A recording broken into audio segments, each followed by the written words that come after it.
Nandyal YCP అభ్యర్థి శిల్పారావి ఓడిపోయాడు. పవన్ కళ్యాణ్ మాత్రం పిఠాపురంలో భారీ మెజార్టీతోని గెలిచాడు.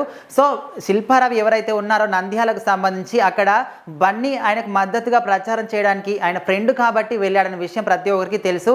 అదే రోజు రామ్ చరణ్ కూడా పిఠాపురంకు సంబంధించి పవన్ కళ్యాణ్కి మద్దతుగా అక్కడ ప్రచారం చేయడానికి వెళ్ళాడు. సో చాలామంది వాళ్ళ ఫ్యాన్స్ అయితే ఇలా ఇప్పుడు నంద్యాలకు సంబంధించి శిల్పారావి ఓడిపోవడం వల్ల అటు మెగా ఫ్యాన్స్ ఇటు జనసేన పార్టీకి సంబంధించి పవన్ కళ్యాణ్ యొక్క ఫ్యాన్స్ ప్రతి ఒక్కరు కూడా ఆయనకు బన్నీకి వ్యతిరేకంగా నెగిటివ్ కామెంట్స్ చేయడం జరుగుతుంది. ఎట్లా అంటే నువ్వు అంత పోటీ చేసినప్పుడు లక్షల కోట్ల మంది ప్రజలు అక్కడికి వచ్చారు, అంత క్రౌడ్ సృష్టించినావు, పోలీసులకు కేసు దగ్గరికి కూడా వెళ్ళింది, కానీ నువ్వు సపోర్ట్ చేసిన వ్యక్తి మాత్రం ఓడిపోయిండు, ఇక్కడ పవన్ కళ్యాణ్ మాత్రం గెలిచిండు, నువ్వు సపోర్ట్ చేసినా కూడా గెలవలేదా అన్నట్టుగా కొంచెం వెటకారంగా కూడా చాలామంది నెటిజన్లు అక్కడ కామెంట్స్ చేయడం జరుగుతుంది. సో దానికి సంబంధించి ఇప్పుడు సోషల్ మీడియాలో అయితే చాలామంది దాని గురించే మాట్లాడుకుంటున్నారు.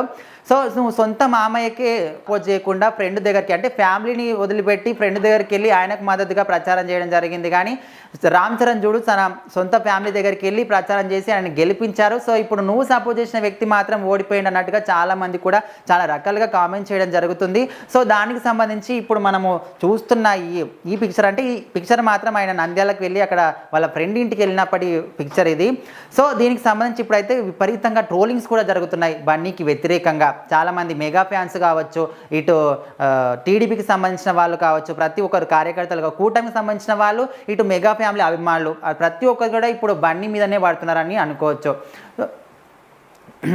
సో బన్నీ మాత్రం దాని గురించి అంత పెద్దగా పట్టించుకోవడం లేదన్నట్టుగానే ఉన్నాడు. ఎందుకంటే ఆయన ఒక ఫ్రెండ్ కాబట్టి ఫ్రెండ్ దగ్గరికి వెళ్ళాడు అనే ఒక థాట్తోనే ఉన్నాడు. ఇప్పటికే చాలా వరకు మనకు వాళ్ళ కుటుంబంలో వాళ్ళిద్దరికి బన్నీ కుటుంబం వర్సెస్ మెగా కుటుంబం అన్నట్టు కూడా చాలా వరకు వార్తలు వినిపిస్తూ ఉన్నాయి. అది వాళ్ళు మాట్లాడుకొని సర్దుమనుకుంటే తగ్గిపోతుందని కూడా చాలామంది అనుకుంటున్నారు. కాకపోతే అది ఇంతకింతకు పెరుగుతూనే ఉంది కానీ తగ్గుతలేదు. సో మనం చూస్తూ ఉండాలి, వాళ్ళు మాట్లాడుకొని మరి సర్దుబాటు అవుతుందా, గొడవ ఇంకా ఇంకా పెరుగుతుందా, రాజేసుకునే ఉంటుందా అని కూడా తెలుసుకునే పరిస్థితి కూడా ఇప్పుడు నెలకొంటుంది.